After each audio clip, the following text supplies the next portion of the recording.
کفار مکہ تو ڈٹ کے انکار کرتے تھے، وہ کہتے یہ ہو ہی نہیں سکتا کہ ہم مرنے کے بعد دوبارہ زندہ اٹھائے جائیں اور دوبارہ ہمیں کھڑا کر دیا جائے، یہ کیسے ہوگا؟ وہ کہتے تھے ہم اس کا تصور بھی نہیں کر سکتے۔ وَضَرَبَ لَنَا مَثَلًا وَنَسِيَ خَلْقَهُ قَالَ مَن يُحْيِي الْعِظَامَ وَهِيَ رَمِيمٌ۔ سورہ یاسین کا آخری رکوع اٹھائیے، یہ کہاوتیں بیان کرتا ہے اور اپنی تخلیق کو بھول گیا ہے، اور کہتا یہ ہے کہ ان ہڈیوں کو کون زندہ کرے گا۔ نضر بن حارث ایک کافر تھا، وہ قبرستان میں گیا، کسی پرانی قبر کی شکستہ ہڈی اٹھا لایا اور حضور علیہ السلام کے سامنے کھڑا ہو گیا، اور اس ہڈی کو ایسے توڑتا ہے اور اس کے ریزے زمین پہ گرتے ہیں، اور پھر حضور سے مخاطبت کرتے ہوئے کہتا ہے کہ اس ہڈی کو کون زندہ کرے گا جو میرے ہاتھوں کا لمس بھی گوارا نہیں کر پا رہی، میں چھوتا ہوں تو وہ ریزہ ریزہ ہو کے گر رہی ہے۔ من یحیی العظام وہی رمیم، اس ہڈی کو کون زندہ کرے گا، ان ہڈیوں کو کون دوبارہ حیات بخشے گا جب یہ اتنی شکستہ ہو گئی ہیں کہ میرے ہاتھوں کا لمس بھی گوارا نہیں کر پا رہے۔ جواب کتنا دل آویز اور کتنا زوردار ہے۔ قل یحییھا الذی انشأھا اول مرہ وہو بکل خلق علیم۔ محبوب فرما دو اب تو یہ ہڈیاں موجود ہیں، اگرچہ شکستہ ٹوٹی ہوئی بھربری سی ہیں، ہڈیاں موجود ہیں۔ جب ہڈیاں بھی نہیں تھی، جس نے انسان بنا لیا وہ ہڈیوں کو جوڑ کے بھی بنا لے گا۔ اب تو میٹیریل موجود ہے لیکن بکھرا پڑا ہے، شکستہ ہے۔ جب میٹیریل بھی نہیں تھا، مادہ بھی نہیں تھا، انسان کا نقشہ بھی نہیں تھا، هل اتی علی الانسان حین من الدہر لم یکن شیئا مذکورا، انسان قابل ذکر چیز ہی نہیں تھا، تو اس نے انسان کو بنایا اور اس کو بولنے کا سلیقہ دیا، اس کو بات کرنے کا طریقہ دیا، اس کو فہم و ادراک کے اجالے بخشے، اس کے ہاتھوں میں قوت بخشی پکڑنے کی، اس کی ٹانگوں میں چلنے کا انداز رکھا، اس کو دھڑکتا ہوا دل دیا جو جذبات سے بھرا ہوا ہے، اس کو خوبصورت صورت اور شکل عطا کی، اس کو دماغ دیا۔ یہ اتنا کچھ حضرت انسان کو اس نے عطا کیا، اور یہ مٹی کے بجتی ہوئی مٹی سے بنایا گیا، تخلیق کیا گیا انسان ہے۔ تو جب کچھ بھی نہیں تھا تو اس نے انسان بنا لیا، میٹیریل اور مادہ بھی نہیں تھا، تو اب تو بکھرا ہوا ہے۔ اور یہ بات وہ کر رہا ہے وَضَرَبَ لَنَا مَثَلًا وَنَسِيَ خَلْقَهُ، جو اپنی تخلیق کو بھول گیا ہے، اسے اگر یاد ہو کہ میں کیسے پیدا ہوا ہوں، کس طرح ننھی بوند سے رحم مادر میں نشأت ہوئی ہے، اگر اس کو یہ یاد ہوتا تو وہ یہ سوال نہ کرتا کہ ہڈی کو زندہ کون کرے گا۔ جس نے 2 بوند پانی سے انسان بنایا وہ ہڈی کو بھی انسان بنا لے گا، اس کے لیے کیا مشکل ہے؟ تو کہا یہ سوال کر اس لیے رہا ہے کہ ضرب لنا مثلا ونسی خلقہ، یہ اپنی تخلیق کو بھول گیا ہے، اس کو وہ پروسیس یاد نہیں رہا جو اس کے ساتھ ہوا ہے، اور آج یہ بولتا ہے، بات کرتا ہے، گفتگو کا سلیقہ ہے، آج اس کی چھاتی میں زور ہے، آج اس کے ہاتھوں میں طاقت ہے، شیروں کو نچا لیتا ہے، ہاتھیوں کو بٹھا لیتا ہے، آج پوری کائنات اس کے اشاروں پہ ہے، زمین کو مسخر کر رہا ہے، چاند کی چھاتی پہ قدم رکھنے جا رہا ہے، لیکن بھول گیا ہے کہ یہ خود پیدا کیسے ہوا تھا۔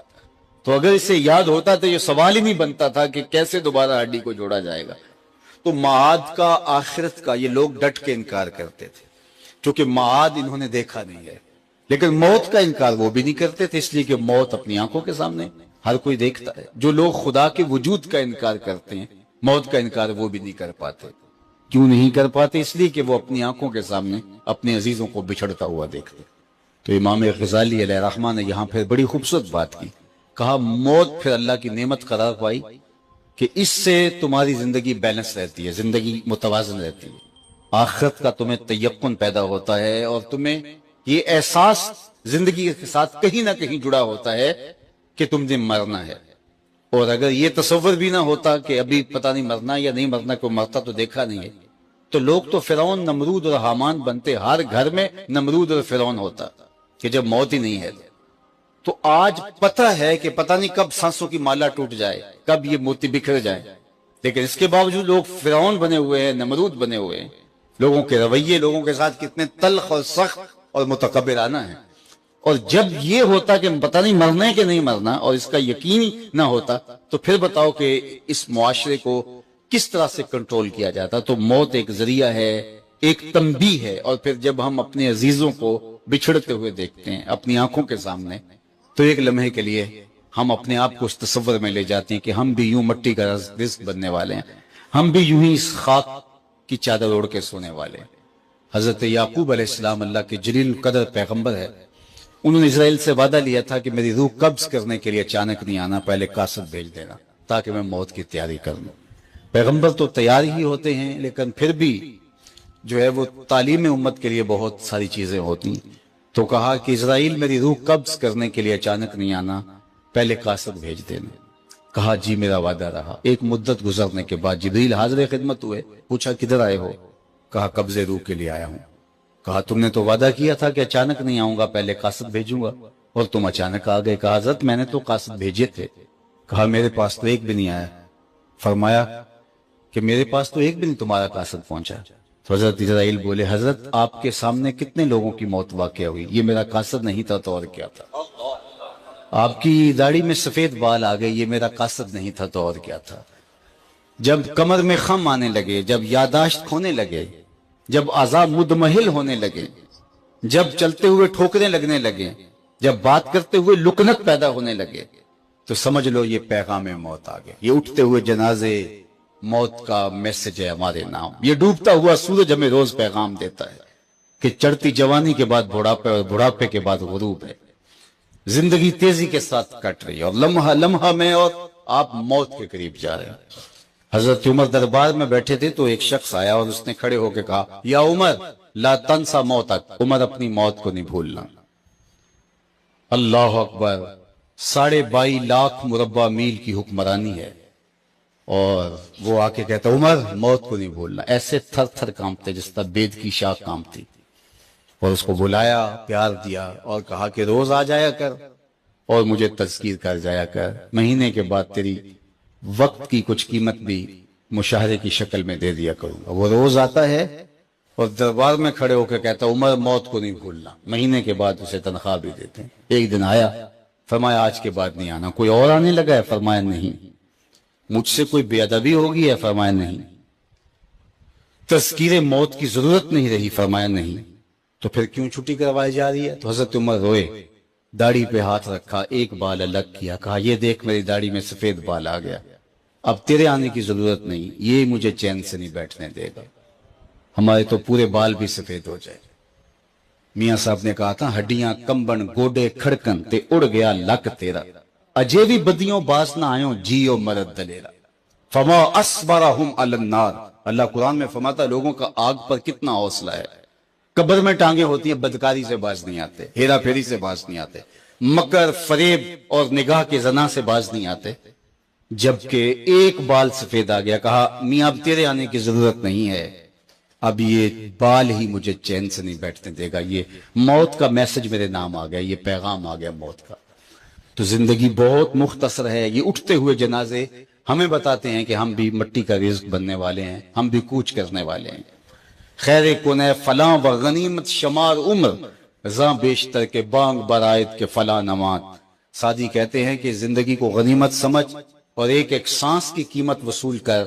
اس سے قبل کے مسجدوں میں پکار آئے اور لوگ آواز دینے لگے کہ فلاں بھی چلا گیا, فلاں کا اتنے بجے جنازہ ہوگا. یہ آواز تو آنی ہے, آج نہیں تو کل. تو قبل اس سے کہ وہ وقت آئے کوئی حجت نہ رہے, پھر ہاتھ ملتے رہے. آج کا پچھتاوا کل کی بہتری کی ضمانت بن سکتا ہے. کل کا پچھتاوا سوائے حسرت بڑھانے کی اور کچھ نہیں ہوگا. وقت پر کافی ہے ایک قطرہ بھی آب خوش ہنگام کا, جل گیا جب کھیت برسا می تو پھر کس کام کا. آپ تو دیہات میں رہتے ہیں, تو دیہاتی لوگ کہتے ہیں جب زمین وتر میں ہو تو اس وقت تخم عمل ڈال لو, بیج ڈال لو, تاکہ پھر کٹائی کے موسم میں کچھ ہاتھ آ جائے. لیکن اگر زمین وتر سے نکل گئی تو پھر کیا فائدہ. تو آج زندگی کی زمین وتر میں ہے, آج توبہ کا دروازہ کھلا ہے, سورج مغرب سے طلوع نہیں ہوا, اس کی رحمت پکار پکار کے بخشش مغفرت کی صدائیں دے رہی ہے. آج وقت ہے, جب سانس بند ہو گئی یا توبہ کا دروازہ بند ہو گیا تو پھر اس کے بعد کوئی حجت باقی نہیں رہے گی. وقت پر کافی ہے ایک قطرہ بھی آب خوش ہنگام کا, جل گیا جب کھیت برسا می تو پھر کس کام کا. وہ پنجابی میں کسی نے کہا تھا اج ساوی نے کھلے راوی نے انج ٹوک نوکھڑے ٹوک دے نے, ਅੱਜ ਸਾਹ ਵੀ ਨੇ ਖੁੱਲੇ ਰਾਹ ਵੀ ਨੇ ਇੰਜ ਢੋਕ ਅਨੋਖੜੇ ਢੁਕਦੇ ਨਹੀਂ ਟੁਰ ਪਵੇਂ ਤੇ ਪੈਂਡੇ ਮੁੱਕ ਜਾਂਦੇ ਘਰ ਬੈਠਿਆਂ ਫਾਸਲੇ ਮੁੱਕਦੇ ਨੇ